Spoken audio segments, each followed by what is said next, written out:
Hello guys! Welcome back again to my channel.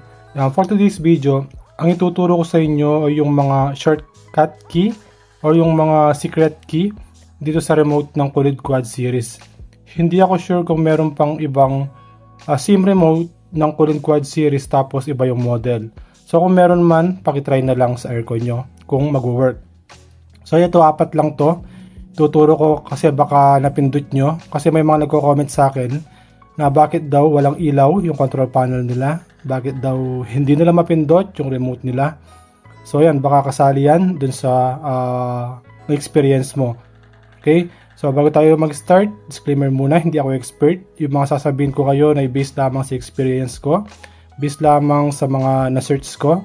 Tsaka itong list o secret key na tuturo ko sa inyo ay tinanong ko muna sa mismong Kulin kung meron pang iba na secret key. So sabi nila, eto lang daw, yun lang daw na binigay ko na list, yun lang daw yung secret key dito sa remote. Okay? So yan, kung meron kayong gustong pagawa ng content, ilagay nyo lang sa comment section. Kung hindi ka pa nakasubscribe, mag-subscribe ka na. I-click mo notification bell para ma-notify ka sa mga susunod ko pang mga video. So kung meron pa kayong nalaman na ibang secret key, paki-comment na lang sa comment section maliban sa mga ituturo ko ngayon. Okay, start na tayo. Yung una kong ituturo na secret key ay yung kung paano i-off yung ilaw sa control panel sa panel mismo ng aircon. Tsaka kung paano i-on. Kasi baka merong na-experience sa inyo na pindot nila at nawalan ng ilaw yung control panel nila sa mismong aircon. Okay? Ayun yung ituturo ko. So para ma-off nyo or ma-on nyo yung ilaw sa aircon nyo, i-on muna natin yung aircon o yung remote. Yan. On. Yan. Naka-on na siya. Yan. Para mawala yung ilaw or ma-off yung ilaw sa control panel ng aircon nyo, pipindutin nyo lang yung fan tsaka yung plus sign ng sabay. Okay? Ito yung mapapansin nyo, yung icon. Yan. Yung icon na to, yung bulb. Yan. Kapag nandyan yan, ibig sabihin, naka-on yung light ng control panel ng aircon nyo. So, kung gusto nyo i-off, kasi yung iba, mas gusto nila na naka-off yan kapag natutulog sila. Gusto nila madilim talaga at walang ilaw. So, para i-off yan, pipindutin nyo lang yung fan, tsaka yung plus sign. Yan, mawawala yan. Okay? Yan. So, kapag wala yung bulb icon na yon, ibig sabihin naka-off yung ilaw ng control panel nyo dun sa aircon. Okay? Kung gusto nyo ibalik, pindutin nyo lang ulit yung fan tsaka yung plus sign. Babalik ulit yung valve icon dito sa baba ng 6. Yan. Okay? So, pag nakaganyan, ibig sabihin naka-on yung ilaw sa control panel. Okay? So, baka napindot nyo, yun yung solusyon kung gusto nyo ibalik yung ilaw or kung gusto nyo i-off yung ilaw ng aircon. So, yung pangalawa naman, yung eto, meron din mga nagko-comment sa akin kung paano daw ibalik from Fahrenheit to Celsius kasi napipindot nila.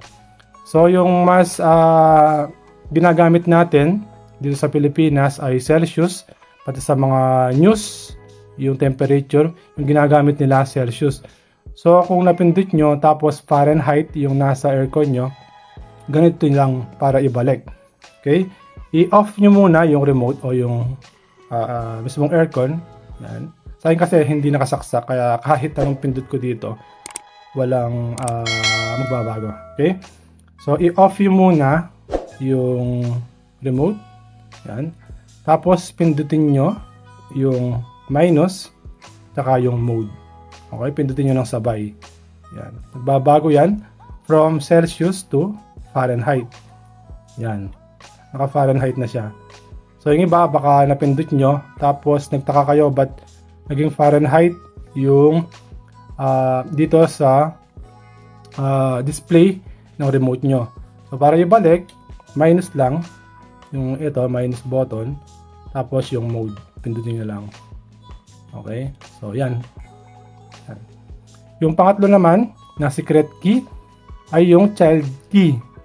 So ito, napaka-useful to lalo na kapag nasa bed lagi yung remote nyo, tapos nadadaganan nyo at napipindot nyo at nagbabago yung setting ng aircon nyo. Okay? O kaya meron kayong mga anak na nasa bed tapos napaglalaruan yung remote. So para maiwasan natin yon na mabago yung setting ng aircon natin, i-child lock nyo. Madali lang naman. So on muna natin yung remote. So, tapos para ma-lock, may lilitaw na tawag doon lock pad dito. Yan. Okay. Pindutin nyo lang yung minus tsaka yung plus ng sabay. Okay. Ililitaw dyan. 3 seconds guys. Yun. I-hold nyo lang ng 3 seconds tapos lilitaw yan. So kahit anong pindot mo, walang mangyayari dyan. Walang magbabago. So napaka-useful nito lalo na sa mga may anak dyan na napaglalaroan yung remote. Tapos hindi nyo napapansin, nagbabago yung setting ng aircon nyo. Kasi dahil kasi doon, nagiging malakas magkonsumo yung kuryente. Lalo na kapag napindot nila sa pinakamababang temperature. So para maiwasan natin mapindot, yan o magbago yung setting, i-lock natin, child lock. Ayan. Para mawala yung child lock niya, ganun din. Pindutin mo yung minus tsaka yung plus ng sabay. Okay? Tapos mag-wait ka lang ng 3 seconds hanggang mawala yung etong symbol niya na lock. Yan, ito. Okay? Try natin ulit. Bilang tayo. 1, 2, 3. Yun. 3 seconds lang mawawala. Okay? So, yun lang yung sa child lock. Okay? So, yung pang-apat o yung last, yung pang-reset ng Wi-Fi, sa mismo, yung built-in Wi-Fi ng aircon, dun sa mga hindi makakonect dun sa mobile nila. Yes guys, sa mga hindi pa nakakaalam, pwedeng i-connect kasi yung Cooling Quad series sa phone para makontrol mo yung setting. Okay, kasi kapag may instances kasi na kapag kino-connect mo na yung aircon mo sa mobile sa mobile phone mo, minsan hindi siya makonect. So, kailangan i-reset. So, yung pag-reset ay ganito lang. So, i-off mo muna yung remote. Yes. I-off muna yung remote. Tapos, pindutin mo yung etong Wi-Fi. Ito, Wi-Fi button. Tsaka yung mode ng sabay. Ito. Pindutin mo lang na ganyan. Tapos, meron kang maririnig na tunog. Okay? So, kapag meron ka nang narinig na tunog, yung beep, bibitawan mo na yung pagka-hold ng Wi-Fi button tsaka yung mode. So, ibig sabihin nun, na-reset na yung Wi-Fi mo at pwede ka nang mag-connect. So, yun lang guys, yung 4 na secret key. So, nag-PM ako sa mismong Kulin. Sabi nila, yun lang daw, yung alam din nila na secret key. Okay? Guys, dun sa mga nagwo-worry na kahit na nakapatay yung remote nila o remote nitong Kulin Quad series, ay meron pa rin siyang display. Huwag kayong mag-worry na baka maubusan kayo ng battery. So, ito, more than 3 years na simula nung nabili ko, hindi pa ako nagpalit ng battery. Tapos, yung lakas ng battery niya ay same pa din. Okay, huwag kayong mag-worry. Hindi siya magasta sa battery. Okay? Doon naman sa mga nasiraan ng remote, pwede kayong bumili ng remote. So, ilalagay ko na lang sa description yung link. Okay, kung nasiraan ba yung remote nyo or hindi na siya pwedeng i-repair. Okay, nandyan sa description sa mga gustong bumili. So yun lang guys, sana meron kayong natutunan sa video na to. So kung meron pa kayong gustong idagdag, na meron pa kayong alam na secret key, lagay nyo lang sa comment section. Tapos ipipin ko na lang para malaman nung mga viewers natin. Okay?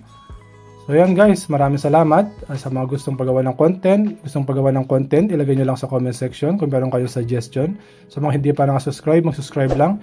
I-click yung notification bell para ma-notify kayo sa mga susunod ko pang mga video. Maraming salamat sa panonood. Hanggang dito na lang. Maraming salamat. Bye!